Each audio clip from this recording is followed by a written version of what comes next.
हरितालिका हे व्रत सर्व व्रतांमध्ये पवित्र असे व्रत मानले गेलेले आहे.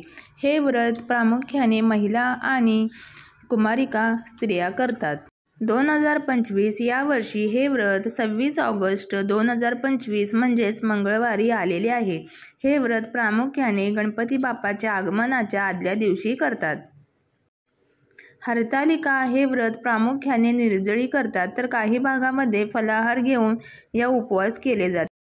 महाराष्ट्रात हरितालिका तीजला हरितालिका तृतीया व्रत असेही म्हणतात, जे उत्तर भारताप्रमाणे साजरे केले जाते. विवाहित महिला त्यांच्या पतींच्या कल्याणासाठी, आरोग्यासाठी आणि दीर्घायुष्यासाठी आणि आनंदी वैवाहिक जीवनासाठी, अविवाहित मुलींना चांगला पती मिळाल्याबद्दल हा सण साजरा केला जातो. हरितालिका हे हिंदू धर्मातील महिलांसाठी आणि कुमारिकांसाठी सांगितलेले एक अत्यंत पवित्र असे व्रत आहे. हरिता म्हणजे जिला नेले ती आणि लिका म्हणजे सखी. पार्वतीला शिवप्राप्तीसाठी सखी तपश्चर्याला घेऊन गेली, म्हणून पार्वतीला हरितालिका असे म्हणतात.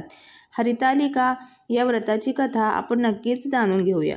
पूर्वकाली पर्वतराजाची कन्या पार्वती ही उपवर झाली व नारदाच्या सल्ल्याने तिच्या पित्याने तिचा विवाह विष्णूशी करण्याशी बेत केला. परंतु पार्वतीच्या मनात शंकराला वरण्याचे असल्याने तिने आपल्या सखीकडून पित्यास निरोप पाठवला की तुम्ही मला विष्णूच्या पदरी बांधल्यास मी प्राणत्याग करीन.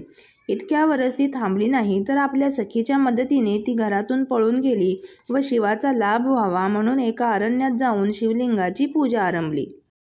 त्या दिवशी भाद्रपद मासातील तृतीया होती व हस्त नक्षत्र होते. पार्वतीने शिवलिंगाची पूजा केली आणि दिवसभर कडकडीत उपवास करून जागरण केले.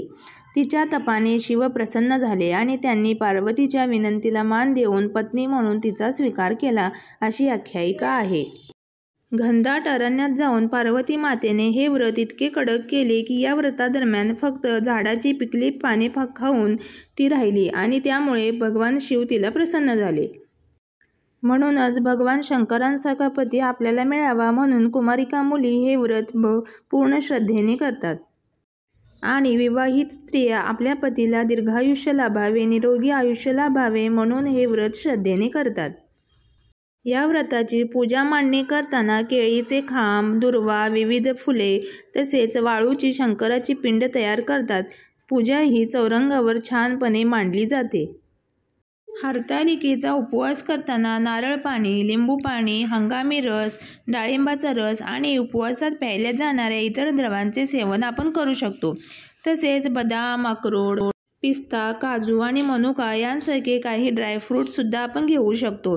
त्याचप्रमाणे केळीचे पंचामृत, दूध, परत राजगिऱ्याचे लाडू, गोड पदार्थ असे आपण खाऊ शकतो. परंतु या उपवासादरम्यान तिखटाचे पदार्थ तसेच मिठाचे पदार्थ वर्ज्य केले जातात. तिखट आणि मिठाचे सेवन केले जात नाही.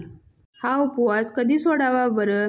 तर दुसऱ्या दिवशी जेव्हा बाप्पाचे आगमन होते, आपण बाप्पाच्या पूजनासाठी पूर्ण स्वयंपाक करून जेव्हा बाप्पाला नैवेद्य दाखवला जातो त्यावेळी दुपारी जेवताना हा उपवास सोडावा. तसेच हा उपवास सोडताना सात्विक आहाराचे आणि गोड पदार्थांचे सेवन करावे. तर मैत्रिणींनो, कसा वाटला आजचा व्हिडिओ? या व्हिडिओचा तुम्हाला नक्कीच फायदा होईल. चला तर मग बाय. श्री स्वामी समर्थ.